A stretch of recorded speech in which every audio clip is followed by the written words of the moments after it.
राधिका खाना बनाते हुए सोचती है, पता नहीं ये कबाड़ खाना है या धर्मशाला। यहाँ पर जब जो देखो मुंह उठा के आ जाता है। दरअसल उसकी सास की ननद अपने पूरे परिवार, बेटे, बहू, पति और 3 पोते पोतियों के साथ उसके घर में आके रहने लगती है।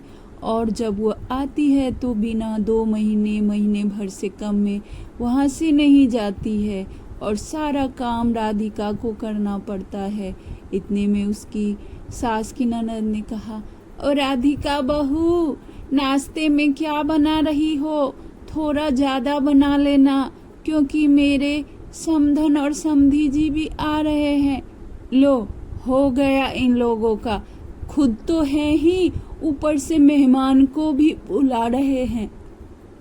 इनके लिए भी बनाऊं खाना और इनके समधन समधिन के लिए भी खाना बनाऊं। ऐसे ही दिन बीत रहा था। राधिका सुबह से शाम तक काम करती रहती और उसकी जेठ जेठानी नौकरी कर रहे थे ऑफिस में, तो उसे घर के काम से कोई लेना देना नहीं था। राधिका इतने सारे लोगों के लिए कभी चाय बनाती, कभी नाश्ता बनाती। इतने में उसके सास की जो ननद थी, उसके समधन और समधी दोनों आ जाते हैं और खांसते हुए कहते हैं, ओह ओह, ओ राधिका बहू, कुछ ठंडा बंडा मंगवा लो। चलते चलते थक गया हूँ तो मुझे कुछ ठंडा पीने का मन करता है। पर अंकल जी, आपको तो खांसी आ रही है, तो आप ठंडा कैसे पिएंगे? उसके पति कहने लगा, तुम्हारा बहुत जुबान चलता है, घर में मेहमान आए हैं तो उनका खातिरदारी करो। राधिका वहां से मुंह लटकाए चली जाती है और उन लोगों के लिए ठंडा और कोल्ड ड्रिंक लाके देती है। अब राधिका की सास भी सोचने लगी, पता नहीं ये लोग खुद भी आते हैं और मेहमान को भी लाते हैं। रात का खाना चल रहा था कि उसकी मेहमान के ही एक बच्चे ने सारे खाने में सुसु कर दिया। राधिका का इतना सारा मेहनत बेकार हो गया। खाना फेंक कर वह फिर से खाना बनाने गई और सोचने लगी, अब मैं जिंदा नहीं बचूंगी। अगर मैंने इन लोगों के लिए कुछ किया नहीं तो मैं खुद ही मर जाऊंगी। यह सोचते हुए वह सोचने लगी कि क्या करूं ऐसा, और अपनी जेठानी और सास के पास गई और कहा, जेठानी जी, राशन खत्म हो गया है तो पैसे दीजिए और राशन मंगवाना है। इतने में उसकी जेठानी ने कहा, क्या? अभी तो 7 दिन पहले ही राशन मंगवाया था, अभी खत्म हो गया इतनी जल्दी? हाँ जेठानी जी, आप तो देख ही रहे हैं घर का हाल क्या है, धर्मशाला बन गया है और उसके घर फिर से राशन आता है।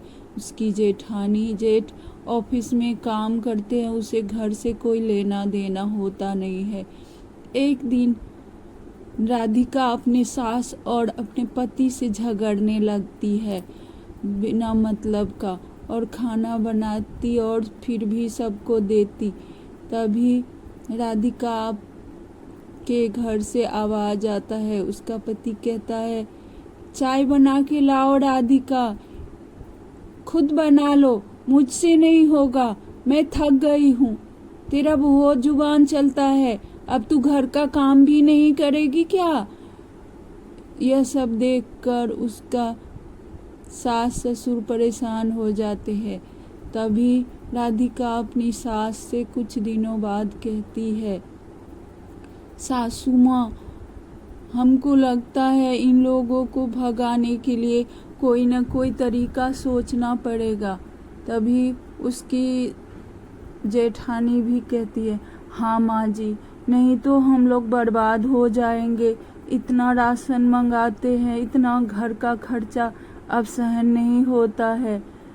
इधर उसकी ननद की बहू बोल रही थी, हम लोग गांव चलते हैं, यहाँ रोज झगड़ा होता है। लेकिन उसकी ननद बोलती है, नहीं, हम नहीं जाएंगे। राधिका सोचने लगी, अब दूसरा उपाय ही करना पड़ेगा। ये लोग झगड़ने के बाद भी नहीं जा रहे हैं। तभी राधिका अब खाना बनाती तो उसमें मिर्ची पाउडर ज़्यादा डाल देती और एकदम तीखा बना देती और खाना कोई खा ही नहीं पाता। अरे राधिका बहू, कितना तीखा डाल दिया तूने, ये तो गले से नीचे नहीं उतर रहा है, आँख कान जल रहा है। तभी उस राधिका ने कहा, माँ जी क्या करूँ, मैं पूरे दिन थक जाती हूँ काम करके, अब मुझसे नहीं होता। तभी उसकी ननद बोलती है, अरे अब हम लोग यहाँ नहीं रहेंगे, क्योंकि एक खाना तो ही भरपेट मिलता था, वो भी अब नहीं खा पा रहे हैं। अगर ऐसे ही चलता रहा तो हम लोग मर जाएंगे। और सारे लोग वहाँ से दुम दबा कर निकल गए।